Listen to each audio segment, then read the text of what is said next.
Tatlong bagay na pag-usapan natin yung Duterte arrest, yung VP Sara impeachment and election, at saka yung ICC arrest. Unahin natin yung Duterte arrest. Mag-backtrack muna tayo.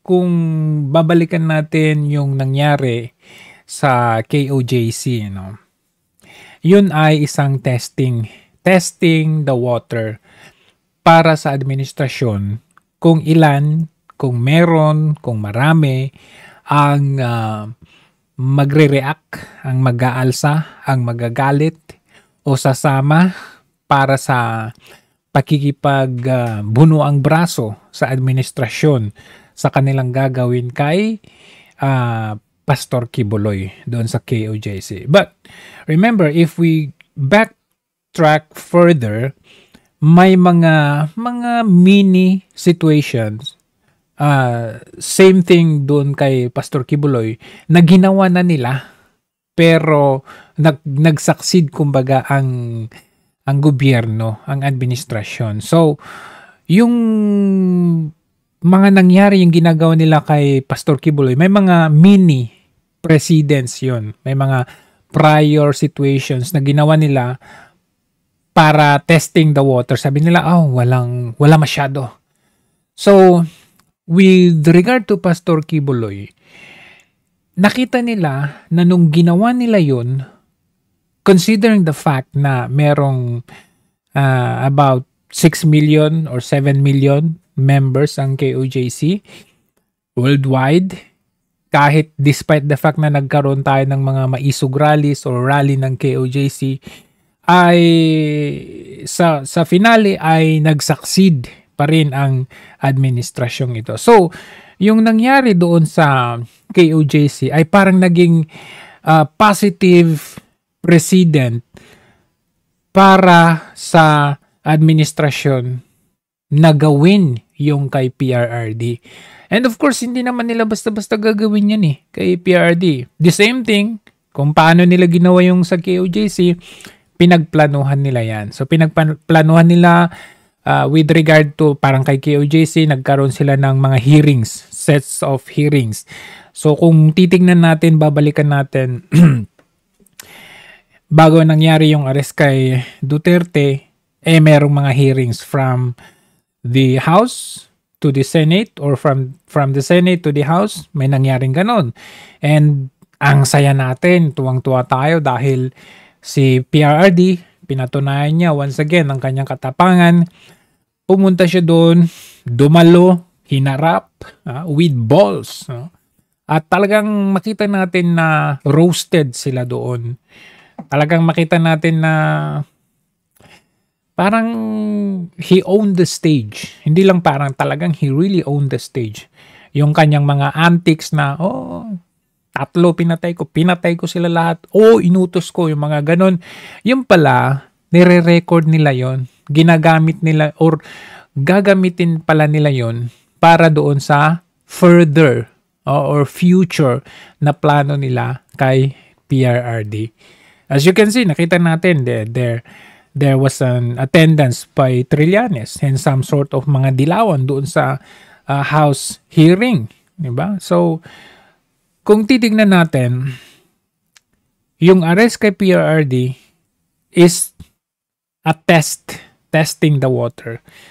And, teka, kung balikan natin yung KOJC, and nag-succeed sila doon, and then, after yung KOJC, kumakasa sila ng impeachment kay VP Sara. And during that time, medyo sideline pa muna si Duterte noon. And ang binalingan nila ay si VP Sara. And there was an impeachment calling during that time. Anong ginawa nung Iglesia ni Cristo? Nagkasa sila ng kanilang rally. Ano ang initial reaction ng administration? Nagimbal, natakot sila, nabahala sila. So, anong ginawa ng administration? Hindi nila kayang tusukin sa tagiliran. So, anong ginawa nila? Sinuportahan nila yung rally na yon. So, dahil sinuportahan nila yung rally na yon, Hindi naman po, siyempre tayo, kumbaga, parang formality sake, hindi mo naman kukontrahin yung sumuporta sa'yo, di ba? So, pinagbigyan ka doon sa rally na yon. Kaya, kumbaga, nakuha pa rin ng administration yung a little bit of support ng iglesia. Not directly, but the mere fact na nagpakitaan ng force yung iglesia at yung administration. So parang teka, hindi tayo pwedeng magharap. So yun yung naging basihan nun. 'Di ba? Parang may weighing the scale, kumbaga, na hindi tayo pwedeng magbanggaan kasi malakas tayo pareho. So, nung nakita nila yun na medyo malakas yung iglesia kasi hindi pwede ito. So, sa KOJC, mahina sila, kumbaga, minaliit ng administration kasi walang ibang mga entities or group or organizations ang sumali doon sa KOJC, doon sa laban nila, maliban sa mga Duterte or DDS. Walang ganon. But when we talk about iglesia, lahat kasi yan mga Ilocano, mga Tagalog. So, for the entire Philippines, basta iglesia ka, kailangan andun yung calling, andun yung support. So, medyo nabibigatan ang administrasyon sa iglesia. So, nung medyo nakita nila na pumapalag yung iglesia with the call of stopping the impeachment of VP Sara, anong ginawa nila? Kunwari si Marcos Jr., hindi sinusuportahan ng administrasyon ang impeachment, ganito, ganyan. Pero sa huli, natuloy pa rin. And then nung natuloy ang impeachment sa House, wala nang sumunod doon sa INC. So, yung administrasyon, teka, medyo okay kasi walang reaction, kumbaga. Kasi kung sinundan yun ng INC, maraming susunod din ng INC. Pero nung nakita nila na walang response, kaya sabi nila, okay to. Tinuloy nila yung impeachment. So yung impeachment na yun, hanging muna doon. On the other hand, meanwhile, merong itong tatay na another force na nakakasagabal sa ating interest or nakakasagabal sa atin. So, yung series of hearings, Senate, Housing, talagang ginawa nila yun na, parang hinayaan nila si PRRD na, sige, magsalita ka lang, let it out, okay lang na roasted kami, parang ganun. Dahil yun ang gusto nilang makuha kay PRRD. Lumabas sa kanyang bibig. Kasi sa ICC, sa foreign entities, hindi naman nila kilala si Duterte. O kung kilala man nila, hindi sila babase doon na, hindi, style talaga niya yan. Sasabihin niya ganito kahit hindi ganito. Hindi ganun yung nila. Kung ano yung lumabas sa bibig mo sa ICC, okay, sa The Hague or sa foreign, kung ano yung lumabas sa bibig mo, yun na yun sa kanila. Hindi nila alam yung style ni yung antics ni Tatay Digong na ganito, sinabi niya yun, pero the other way around, hindi naman talaga ganun, diba? So, hinayaan nila na lumabas kay PRRD sa bibig niya mismo yung mga gusto nila na sabihin ni PRRD, at inililista nila yan, inire-record nila yan sa minutes, and those sinubmit nila sa ICC. So ngayon, kinailangan ng i-implement, ipatupad, mangyari yung plano nila. At nangyari na nga. Nung nangyari kay Tatay Digong yung arrest na yon, walang tao. I'm not saying na may mga tao naman, syempre nag-rally all over the world, mga OFWs at mga Pilipino sa Pilipinas. Pero it was not enough. It was not enough to topple down the government just like what had happened to the father. So it was not enough. Nung nakita nila na hindi enough, diba? Hindi enough kasi sa'yo lahat from DOJ to PNP, DILG, Supreme Court, lahat, korte, sa'yo lahat eh. So, even there were voices nationwide and worldwide, it was not enough. So, nung nakita nila it was not enough, napaisip sila na, okay to. Successful. So, naging successful sila doon. And one thing, kung paano sila naging successful is because very hideous yung kanilang galaw eh.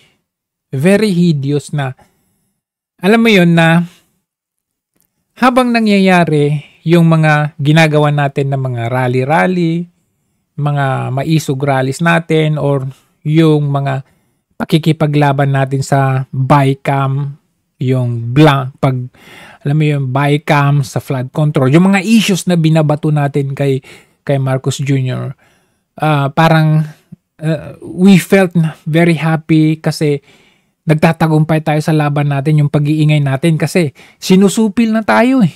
Sinusupil yung mga vloggers and all of us, sinusupil tayo doon sa pag-check and balance natin sa gobyerno.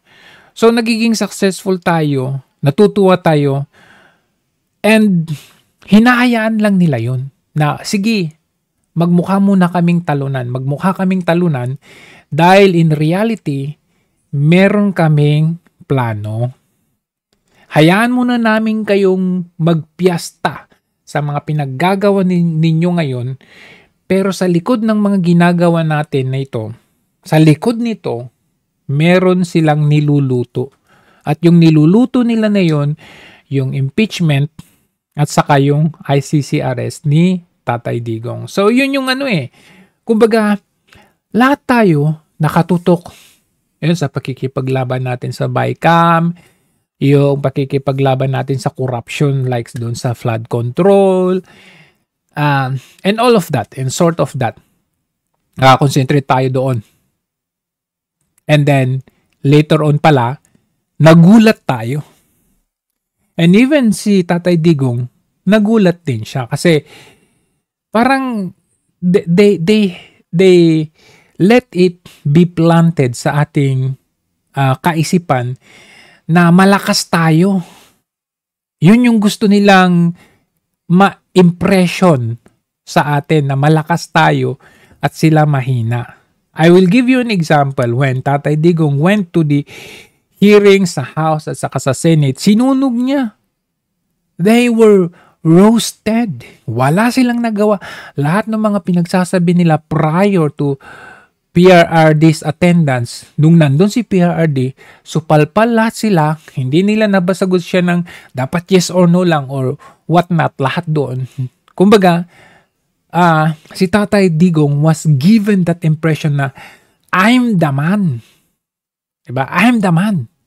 So, kung titingnan natin when Tatay Digong went to Hong Kong, okay? Dito sa Hong Kong, prior to that, may intel siya na merong inilalabas o niluluto na warrant of arrest. Alam niya yun.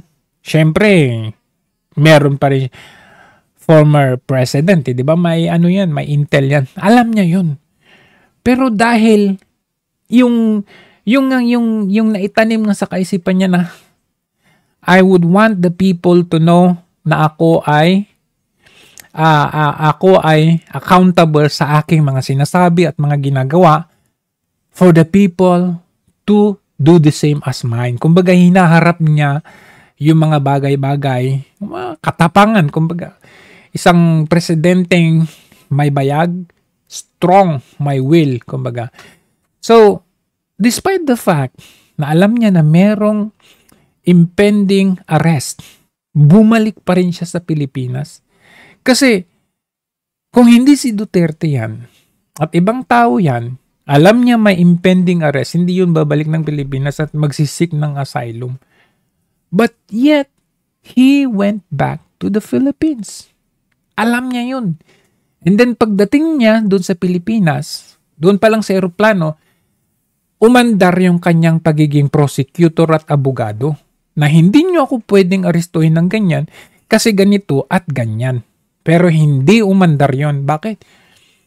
Kasi nga kahit alam ng mga otoridad na illegal yung ginawa nila, may precedence na nga eh. Ginawa nga nila yan kay Pastor Kibuloy and the other people at hindi kumbaga, alam nyo, yung naiset na natin kanina, nailatag na natin, naging successful sila doon. So dito kay PRRD, kailangan na ma-implement na mangyari ito. By hook or crook, by any means, kailangan mangyari ito. And then, they did it. Kaya nga, nangyari yung nangyari. Kahit na alam natin, napakalinaw na merong paglabag. Rome Statute, illegal arrest, and so on and so forth, as seen on the result of the hearing doon si Senator Amy. Diba? So, to cut the story short, naging successful sila with the ICC arrest of PRRD. And that is the absolute hallmark of this administration. Kung nakaya nilang maipadala ang isang former president, take note, strong pa rin siya sa mga tao. Even the trust rating is higher than the current president, pero nakaya nilang dalhin sa ibang bansa yung mama. So kung nakaya nilang gawin yun sa kanya, sino pa ang hindi nila kaya?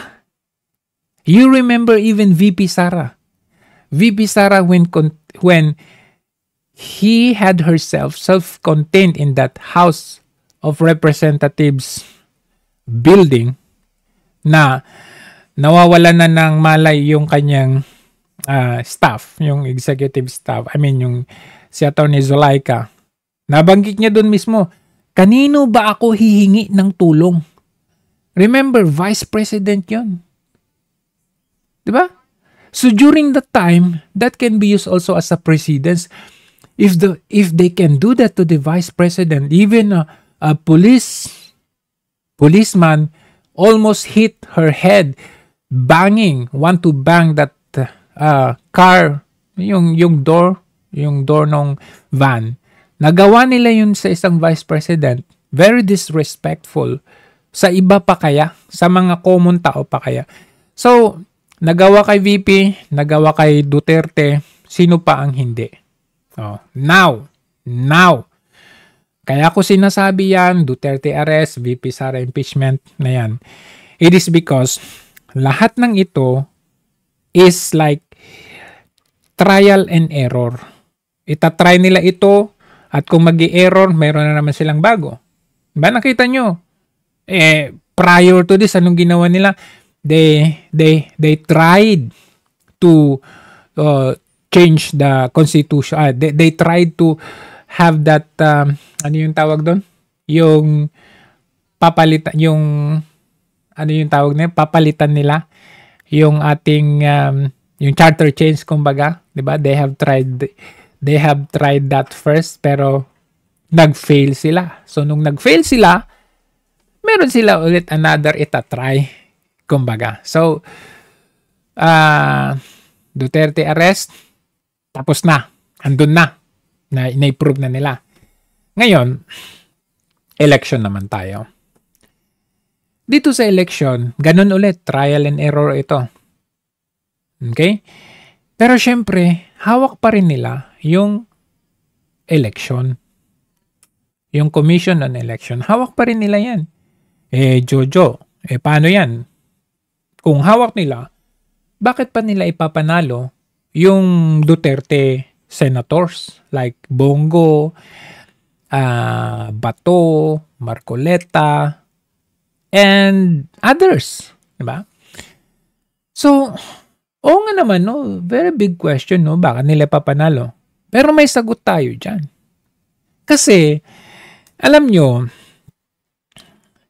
yung election na yan at yung impeachment ni VP Sara is just one option eh. After impeachment, if the impeachment will fail, anong kasunod? Merong kasunod yan. Halimbawa, sabihin na natin, okay, papasukin natin itong 3 senador. Bongo, Bato. Pero, may plano tayo dyan. Kahit papasukin natin yung mga yan, matatanggal pa rin yung mga yan. Mapapahina pa rin yung mga yan. Kung hindi natin mapahina yung mga yan, meron pa rin tayong another option, which is yung ICC arrest. Kaya nga pangatlo dyan yung ICC arrest eh. Kasi iba yung Duterte arrest, iba yung ICC arrest. We are talking about the ICC arrest of Senator Bongo and Senator Bato and Sara Duterte. So, regardless, yung election result na yan, nakapasok yung mga Duterte senators dyan, it doesn't really matter. Kasi, isang senaryo na gagawin nila dyan is, lalabas na yung impending arrest ni Senator Bato at ni Senator Bongo. So, pag maaresto yung dalawang yan, hihina na yung support kay VP Sara sa impeachment. Paano yan, Jojo? Meron pa namang natira, di ba? Sila Cayetano. Sila yung Villar, di ba? Sino pa? Yan, may natitira pa dyan. Sila Estrada. Let us not forget, di ba? Nung impeachment ni Corona, yung mga yan, bumoto din yung mga yan sa pagpapa-impeach kay Corona. Si Corona, hindi ba? Kung tignan natin is na-issue yan, parang midnight, if I'm not mistaken, midnight appointment yan ni Gloria Arroyo. So bakit bumoto sila Cayetano, si Alan Cayetano, na i-impeach si Corona? Diba? In favor, kasi yung impeachment ni Corona is considered an achievement of the Aquino administration. Kasi nga, hindi naman tao ni Aquino yan eh. Kumbaga tao yan ni Gloria Macapagal Arroyo. So, let us not forget na anything can happen. Kung sino talaga yung solid, yun talagang solid. I'm not questioning Cayetano. I mean, the others, dyan na madali lang naman yan eh. Kasi, alam mo, in the survival of the political career, they can change instantly. Yung magugulot ka na lang, budol pala to, binudol tayo. Akala ko support kay Duterte to, hindi pala. So in the interest of political survival, they can do and change instantly, abruptly. So that's one scenario na pwede nilang tanggalin si Senator Bongo, Senator Bato de la Rosa dyan sa support sa impeachment kay VP Sara. Another one is kung magsasucceed, let's say, wala pa yung warrant of arrest, hindi pa lumalabas yung warrant of arrest prior to the impeachment, syempre magsasucceed yung acquittal ni VP Sara kasi more than 9 na yung support. Kung bibilangin natin, more than 9 yung solid. So, kung mag-succeed yung impeachment, yung acquittal of impeachment ni VP Sara, meron pa rin naman silang another option eh. May another option. Ang ibig kong sabihin dito is, kagaya ng ginawa nila kay Tatay Digong, hinayaan nila tayong nakakonsentrate sa isang anggulo nito, dito lang sa anggulo nito, para hindi natin makitaan ng butas yung ICC arrest ni Tatay Digong. In a way na pinakampante ang taong bayan na hindi naman tayo susupport diyan kasi unang-una wala silang sovereignty sa atin, 'di ba? Wala na tayo, hindi na tayo miyembro, presidente nagsabi, DOJ nagsabi, Solgen nagsabi, lahat sila sinabi nila 'yan. So ano nangyari? Kumampante ang taong bayan na malabong mangyari yung ICC arrest kasi mismong presidente sabi niya hindi naman siya support doon sa ICC kasi we are not part of it. Yun pala, para lang makampante tayo, pero meron na silang niluluto. Saan tayo nakakonsentrate? Hindi doon sa ICC arrest, kundi sa kung ano-ano. Yung gusto lang nila doon tayo nakafocus. They fed us with different angles of issues para doon lang tayo tumutok. So, that's what they're trying to do now. Na tayo, after election, prior to election, nakakonsentrate tayo sa election. Okay? After election, nakakonsentrate tayo sa impeachment. Doon na tayo sa impeachment nakakonsentrate. Pero wag ka, habang nakatutok tayo sa impeachment, habang nakatutok tayo sa election result, meron na silang iniluluto, which is ICC Arrest 2.0. Yun ang kanilang nakatagong game plan, playbook, alright? Blue book or kung anumang tawag dyan, na yun talaga ang plano nila. Concentrated tayo sa impeachment, but what they really have is ICC arrest kay Senator Bongo, Senator Bato, at kay VP Sara. Kaya wag natin tatantanan yan. Kasi yung ICC arrest na yan, yan talaga ang pinaka-absolute na gagawin nila. Pag napa-aresto na nila si VP Sara, tapos na. Doesn't really matter. Impeachment? Wala yan. Kasi impeachment, at any given time, pwede naman mag-resign si VP Sara. Pag nag-resign, okay, hindi na siya presidente, pwede siyang tumakbo sa 2028. At kung hindi mag-succeed, di ba? Hindi mag-succeed yung impeachment, edi meron pa silang option, which is the ICC arrest. But the absolute plan of this administration is ICC arrest. That is why kailangan natin yan tutukan din.